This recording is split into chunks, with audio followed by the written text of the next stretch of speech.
Today is with Professor Jesse McCarthy, who is a professor of English and African American Studies at Harvard. He's been previously a guest on my show, and we talked about his wonderful book of essays, Who Will Pay Reparations on My Soul. He's back today to talk about two novels, one by him, Fugitivities, and one by Toni Morrison, Beloved. Good morning, Professor. Welcome back. Good morning, Hugh. It's good to be with you. Thanks for having me back. It's great to have you back. I took up your challenge and beyond and listened to Beloved, read by Toni Morrison. It's an amazing bit of art to listen to her read it. Have you ever listened to her read it? You know, I don't actually listen to audio books. It has to do with a deep, long-standing habit I have, an attachment I have to the printed word and to reading, and involves my own graphomania to a certain extent. But I believe in, the power of the word to reach people by all kinds of medium, and I think it's wonderful that people are also listening to books now. I think there are some aspects of the book that a book, say, for example, like Beloved, that really only come through on the page.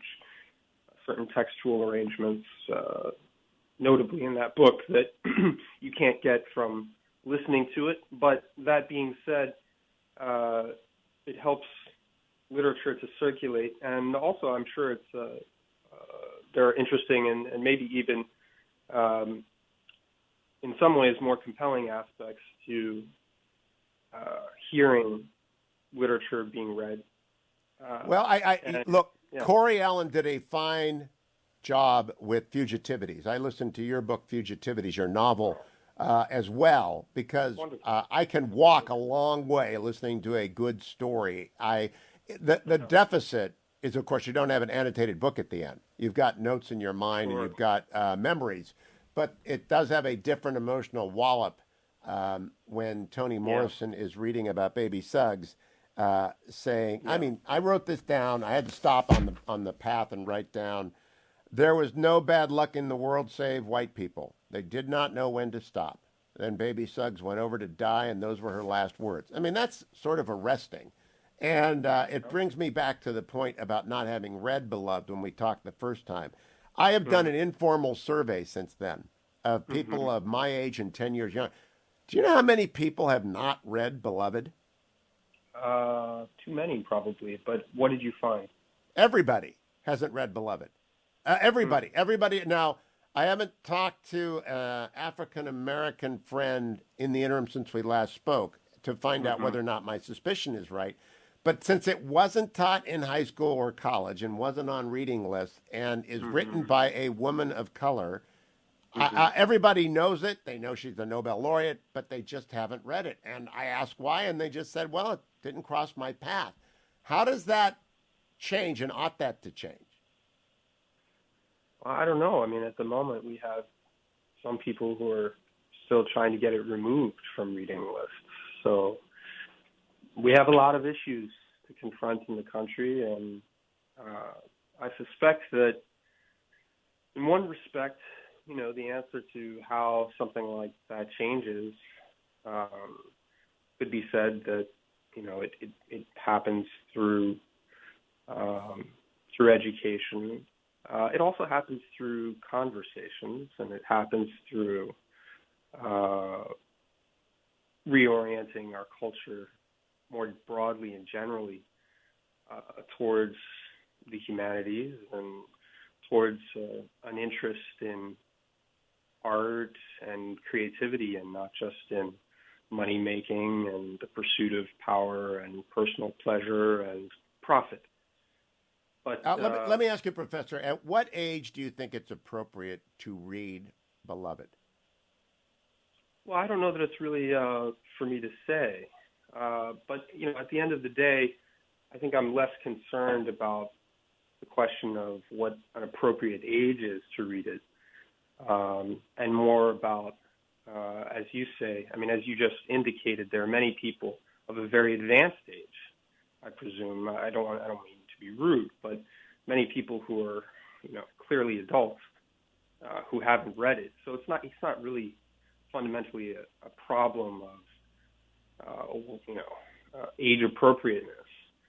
I think it does speak, however, to, in many respects, aspects of social segregation, patterns of segregation in our society that are social, that fall along the race line, the color line, cultural lines, and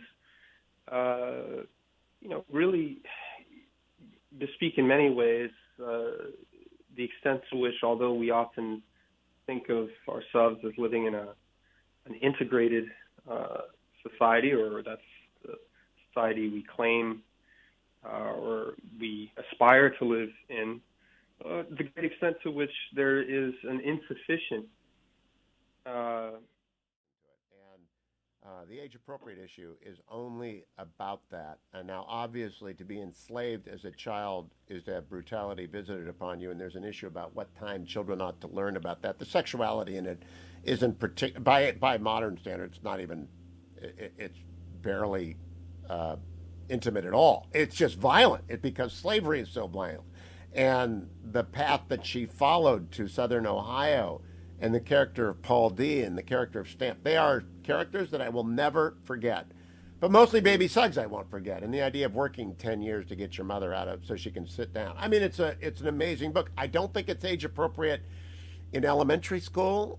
Probably not in junior high, although I don't know any junior high kids anymore. But certainly by high school it would be appropriate. Would it be appropriate to let a parent know it's going to be a read, Professor? To let a parent know? Yeah. Again, I don't know. I don't work in education policy. Again, it's not really my place, I would say, to decide. I'll say two things. One is that there's a lot of course, violent literature that does get taught fairly routinely. I have a vivid memory of being taught Eric Maria Remarque's World War I novel, All Quiet on the Western Front. Oh, yeah. Classic war literature. I don't know if you're familiar with it. Oh, yes. Oh, yes. It's an extraordinarily violent book. Very appropriate since it's a novel about the horrors of war. But that's a book that's not routinely taught in high school. Yep, routinely taught in high school. Yeah, it's taught to very young minds, and people don't seem to get overly alarmed about that. And so I would suggest that to a certain extent we maybe want to think and self-examine ourselves about the question of what kinds of violence we routinely allow ourselves to be exposed to, and other kinds of violence that we somehow deem beyond the pale. I mean, you do realize that we live in a country that's saturated with violent video games, violent movies, extremely violent television shows that people seem to have not too much compunction about allowing kids to watch from, I would say, a very young age. You're right, Professor. You're right. And of course, shows that involve a great deal of graphic sexuality and innuendo and so on and so forth. No innuendo on Netflix. Just Game of Thrones has got no innuendo at all. It's all, nothing is left to the imagination. Exactly. So you see my point. I do. I think you're pointing out to the hypocrisy of people who only want beloved alerts to come out and don't care about Game of the Throne analogies being taught from the front. I get Correct. that. I do think, because I grew up in an age where children were protected in their innocence as long as possible in a Catholic setting where they were doubly protected, I find it jarring that a seventh grader might read either All Quiet on the Western Front or Beloved. But that said, there's one standard, which is, what are you concerned about? Let's apply it equally. So I've made up, and I thank you for admonishing me, and I have made up for that. And I didn't know things I know now because I know Setha and Denver and Paul D, and I know that story. Now I want to talk about fugitivities. Sure. The most interesting character for me in that book is Salvador. And the reason is, in your novel, Salvador, do you want to explain Salvador to people rather than have me explain him?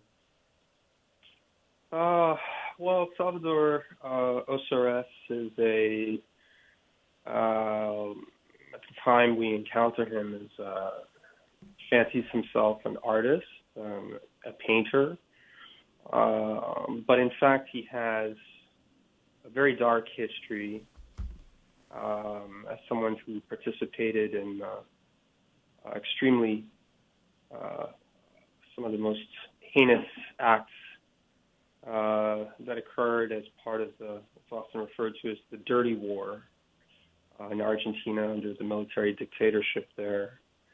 And we learn that, in fact, he was a pilot in the Air Force who had been involved in the so-called death flights, in which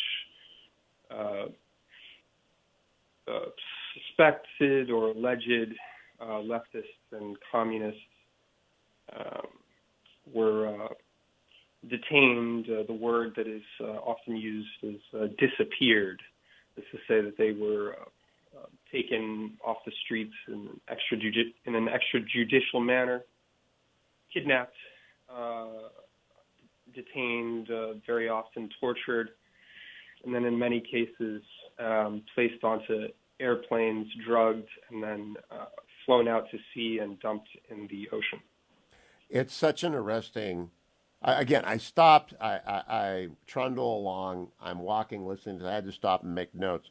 Before he died, Christopher Hitchens was a regular guest on this show. I think we had about 70 interviews, and one of those interviews was I asked him about it in his memoir, the most evil person he ever met, and it was General Videla, who led the junta in Argentina. And he said, and he'd met some pretty evil people, but he said Videla was just the most evil person, the most wicked, I believe was his term, person in whose presence he ever came into, and that's Salvador.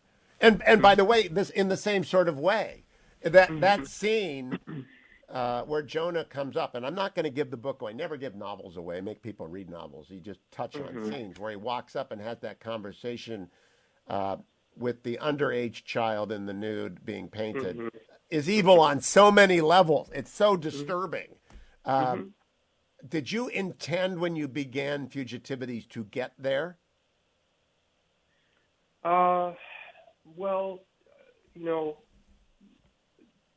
when you're writing and you're, in the process, at least for me, you can't know, I think, ahead of time everything about what you're going to discover, about, where exactly and how exactly the turns are going to take. And so, no, I wouldn't say that it was something that, in all of its specificity, that I knew ahead of time I would engage. However, I did know two important things. One was that it was important to me that in the portion of the book that I did know was going to involve kind of an experience of an encounter with Latin America, that I wanted to make sure that the political history of that place would come through as a felt reality. And I also knew that on a moral level, of course, there are many things that I wanted the book to explore, but I didn't want to shy away from the problem of evil. I think it's one of the great human questions, of course, and many of the great novelists. I think of Dostoevsky, of course, but also nearer to this book in particular, and a major inspiration for it, including in some ways, I would say, an inspiration directly for the character of Salvador would be the Chilean writer Roberto Bolaño. I don't know his work. I knew that I would want to explore the question of evil. And so when you put those two things together, in a sense, retrospectively, I can see how it was, in some sense, inevitable that I would kind of come to a character like that. And I would also just quickly note in passing, it's annoying to be the person who does annotations, especially of one's own work. But I also gave Salvador the last name of Paul Osores. And that's in part to make sure that discerning readers will understand my, I would say, through allusion, my indictment of the role of the French in promoting and in assisting in the education of client states, including Argentina, but also many others around the world, in techniques of torture. Paul Osores was a French general who's notorious for leading the torture program in France's war against the Algerians during the Algerian War of Independence. I missed that entirely. You will not be surprised to learn, Professor McCarthy. But it makes sense. I've got to tell you, the South American John. I've been to Uruguay. I have been in the favela of Brazil. I've been, and I just found it. But I've been there as a tourist, right? Not like Jonah was there, deep into the culture underneath. I've been a tourist in these places, and now I have to go back and look at them through different eyes, which I suppose is part of fiction. But this will surprise people. I really want to know, what do you intend for yourself? Where are you going in fiction after this? This is a first novel. It was a very spectacularly reviewed. It's been very successful. I know why it's interesting. I got to get to Tiny Archibald in a second. But where are you going next? Well, I have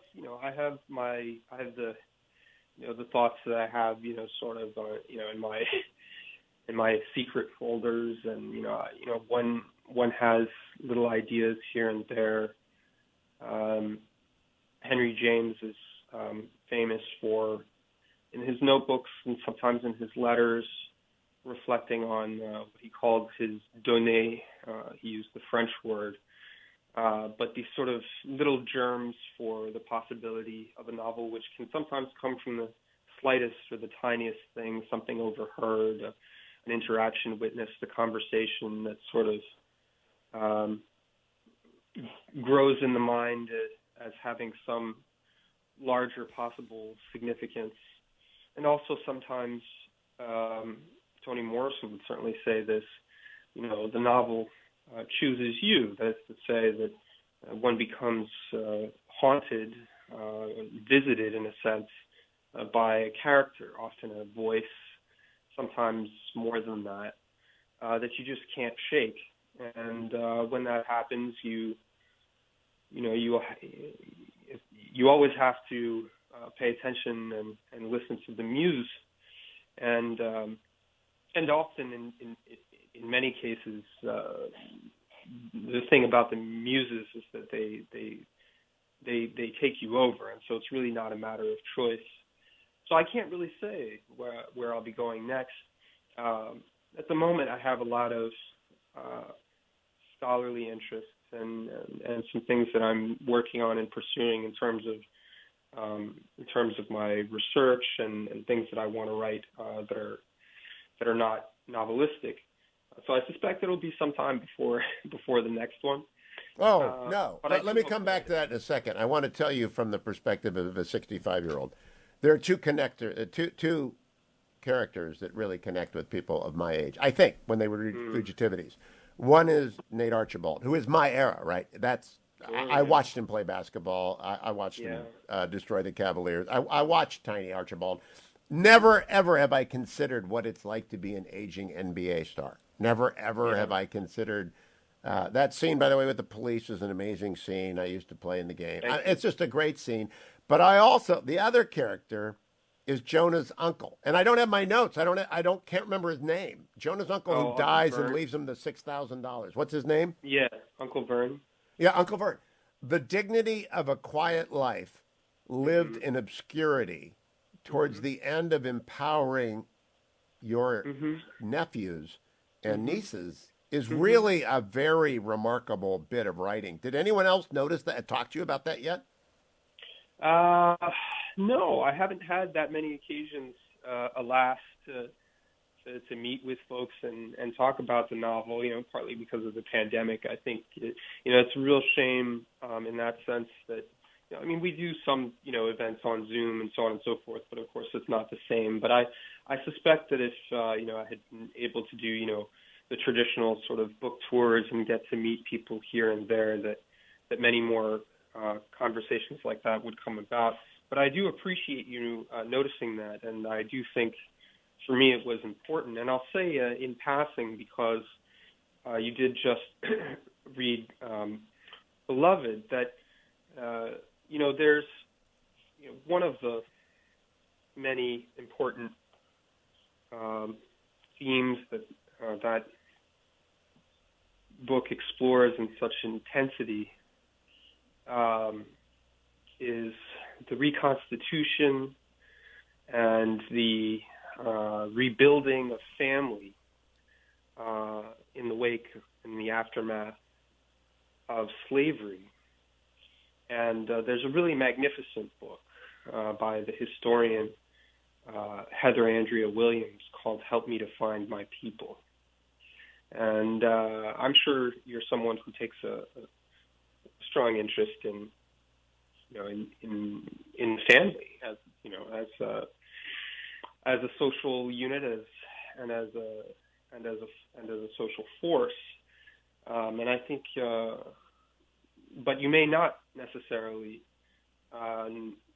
know that much about the history of the African American family, specifically in relationship to very difficult paths that people have walked in light of U.S. history. And I think Heather Andrea Williams' book, Help Me to Find My People, that's one of the books that has very, very deeply influenced me. And I think is a really extraordinary and revealing book with respect to the lengths people went to recover, to restore, and to reconstitute kinship. And I'll also say, because I do think, the fiction has its place and its part, but there's also a certain amount of just knowledge of our own history that doesn't sufficiently get taught. That it's also worth thinking about. Again, the power involved in sustaining kinship and family under certain really extreme conditions, and there's been extraordinary work in this regard also by the great historian Tara Hunter, who just a few years ago, brought out this book called Bound in Wedlock. I don't know. Which is, I believe, the first study of the institution of marriage within African American life in slavery and its aftermath. And I'm sure that you're also interested in marriage, and that's an extraordinary study of, again, the lengths that Black folk went to sustain bonds of marriage, and how they thought about marriage and how they lived marriage, again, under extraordinary conditions. There's a great there are two scenes. American family that ought to be known, and I'm sure you will recall the notorious Moynihan Report.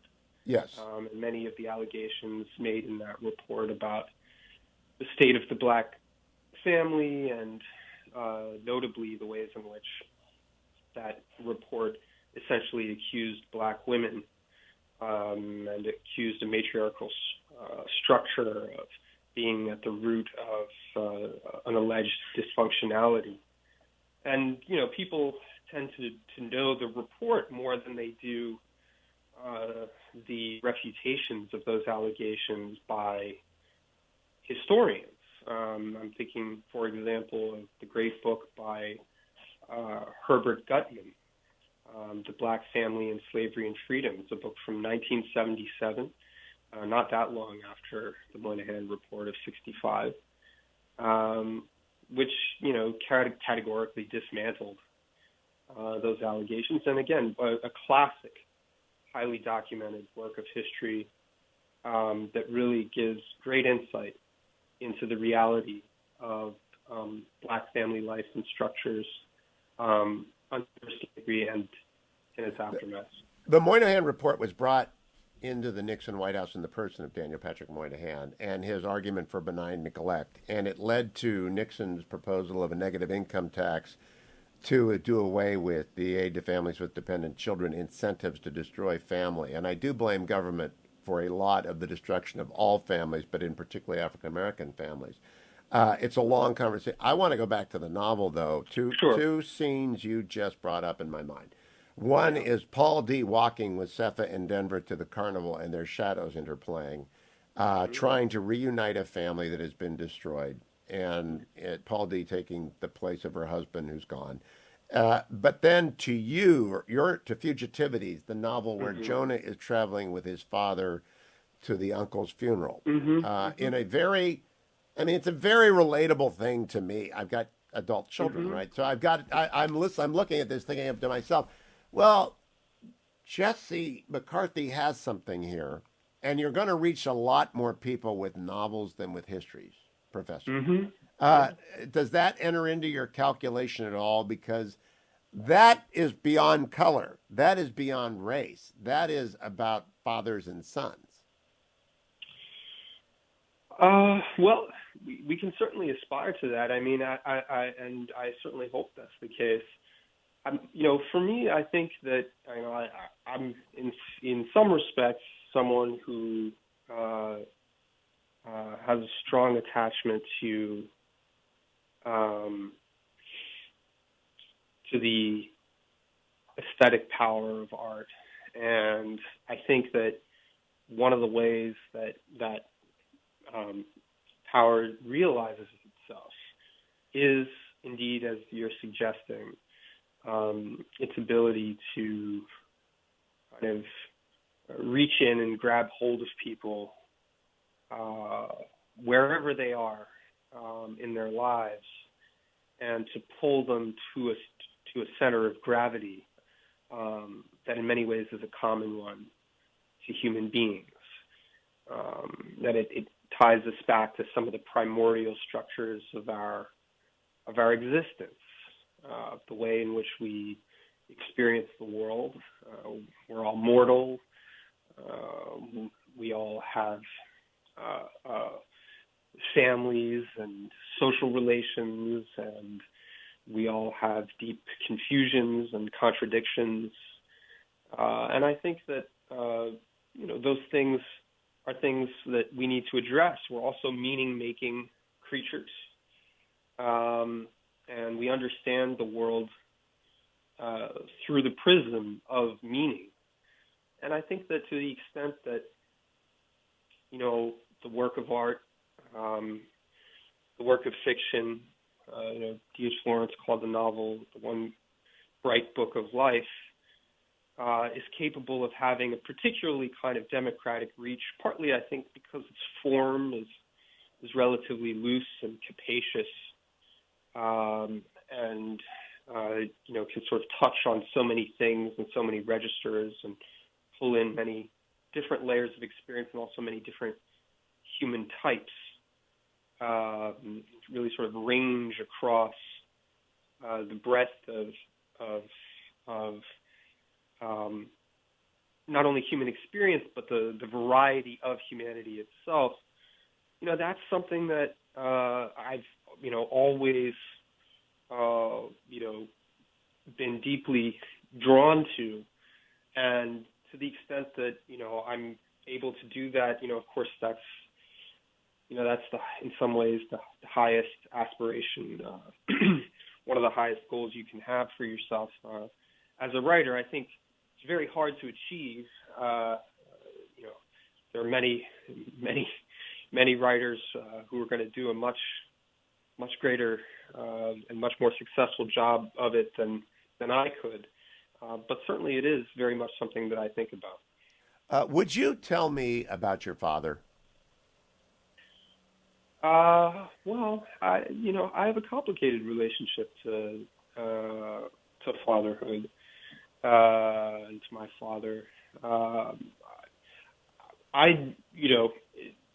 I'm actually, to be perfectly honest with you, somebody who really hates to talk about myself.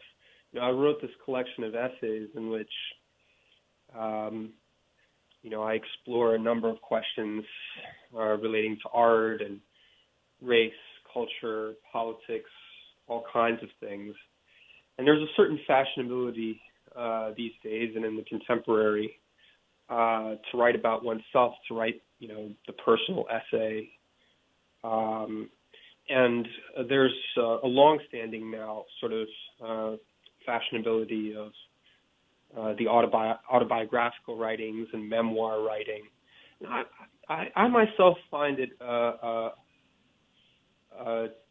terrifying to write in that mode, and I'm always deeply uncomfortable, with that kind of exposure and exposing of the self, and prefer to write through the prism of art and cultural and expressive objects rather than to talk about myself.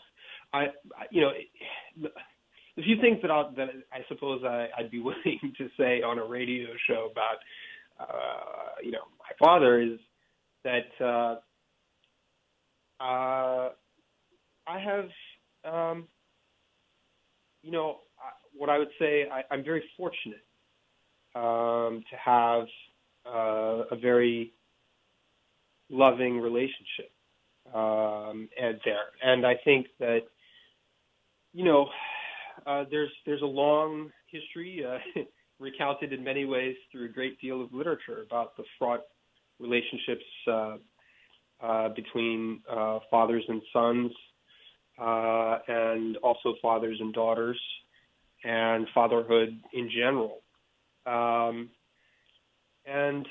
one thinks sometimes that if we could somehow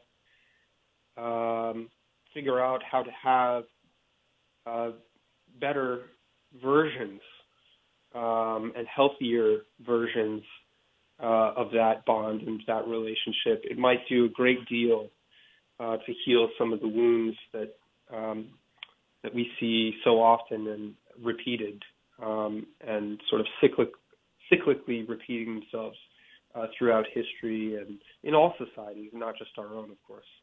I am sympathetic, but I am persistent. Did your father read Fugitivities?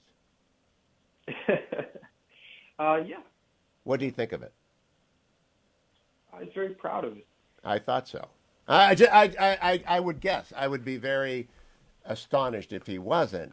At the same time, and I'm not going to press you on this. You've indicated you throw up the yellow flag.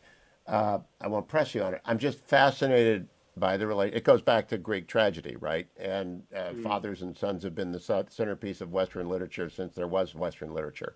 And I hope you'll plummet more. But there's a relationship there. Last question. You've been very generous with your time, Professor. Does Harvard honor the novel as much as it does the scholarly work of history or research in its considerations of tenure? If it doesn't, it's their mistake. I don't recall that it does. Well, the short answer is I have no idea. Infamously, the issue you're referring to is often, metaphorically referred to as being a black box. No one knows quite how the decisions are made, and I respect that to the extent that I think that, in some respects, it could be even more devastating and awkward to know all the, personal or interpersonal reasons for why something goes one way or the other. But what I will say is that I don't worry myself too much about the question of whether or not my novel, quote unquote, counts. I in my function as a professor, as a teacher, as a researcher, and as a scholar, I have no problem with the notion that there's an expectation for me to, produce scholarship, to produce, critical works, and to generate ideas that are then, available for consideration and comparison amongst my peers, right? I mean, I also, am somebody who is involved in a very rich conversation with scholars all across the country and around the world who are interested in the same questions and issues that I am. And at the end of the day, any university reaches out to the field. And so in many respects, they send letters out and they ask people who are in your field to comment on your work. And so, there's this aspect of peer review in a sense. There's a question about, how you fit into that conversation. And I think that's at least one way of doing it. And I welcome, being in that conversation. And so for me, the thing about, the novel and doing that part of we call the creative side, the creative work that I do, as I said before about the muses, that's something that's sort of involuntary. That's how I see it. I would do it no matter what, and so whether or not it's successful, whether or not it does well in the marketplace, whether or not it helps or hinders my academic career is really not that important to me. Oh, interesting. Professor, I sat for probably half of my career on the tenure and promotion committee at Chapman Law School, and I always was sort of the odd professor out because they always asked, does it matter? Did it impact trajectories of lives for the better? And is anyone reading it? And, that actually in law school world, nobody can, it's citations in the Supreme Court is the home run, but that doesn't happen. And we're increasingly writing for smaller and smaller audience of peer reviewable stuff. And they forget, does it matter? Does it actually matter? Or is it just, writing into the void? Novels matter. So do history. You've quoted a couple that matter already. You've referred to a couple that matter. So I would encourage you to just keep writing novels that blast through and impact people of very different walks of life and places that you are. And I hope Harvard honors that. Last question. What's your next project? What's your next work going to be? Is there going to be more essays, which mattered? Otherwise, I wouldn't have had you on. Obviously, it goes back to the fact that my pastor preached from your book. And that's what I originally heard about Jesse McCarthy from. And then I'm now into Toni Morrison and Fugitivities. It's always a winding road. We could play the Beatles right now. What's next? There are a number of things. There's always a lot of projects in the works. I'm very much at work right now on what will, I'm sorry to disappoint you, be a scholarly monograph that looks at Black writing in the period of the early Cold War and thinks a lot about aesthetics and politics in particular. I'm interested in that. 1935, 1965. Yeah, and I'll just say very, very briefly that I also think that very, very pointed scholarship, allegedly narrow scholarship, is also tremendously important and invaluable.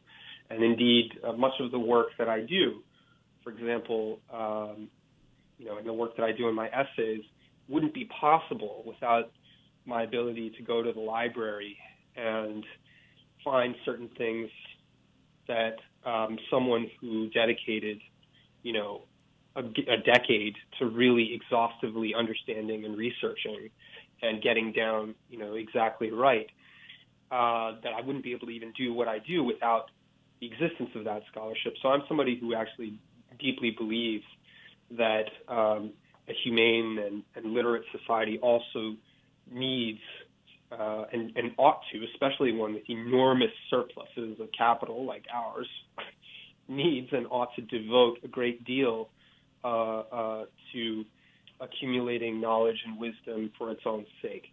But what I will also say is that in terms of next projects, one of the things that I am excited about is that I was asked by the Norton Library series to write an introduction for a new edition of W.E.B. Du Bois's The Souls of Black Folk. Oh, wow. And I just finished working on that. And so that'll be out relatively soon. I don't know that we have a pub date yet. But I'm very honored, obviously, to be in the position of introducing that seminal work. And so that's something to work to look out for. Have you read The Souls of Black Folk? No. Well, there you go. I know about Du Bois only because I know history, and I don't know his writing, but I know his place. I am curious, though, Professor, to close this out. I'm not against scholarship. I'm all for it. I just don't think it ought to be a necessary component of advancement in the world, because sometimes you don't get your best work by doing what is obligatory. You get your best work but by doing what is, as you say, the muses oblige you to do. And I just don't believe rank and tenure committees believe that. They want that. They believe in the inevitability of scholarship being the only marker of success. I fought against that for 30 years now, unsuccessfully most times, but I just don't know whether or not people understand the importance of both. Not the exclusion of either, but the importance of both. I think that's wonderfully said. I don't want to comment too much further on it. Sure. All right, don't. Hey, Professor Jesse McCarthy, I will look forward to the introduction. Then I will read Du Bois when it comes out, when I get to read your introduction to him. Please do. And I look forward to having you back when that comes out, and we will talk again. I appreciate your time. Have a good class today if you're teaching. I will. Thanks a lot, Hugh. Thank you, Professor McCarthy. Jesse McCarthy, Harvard University, author of Fugitivity.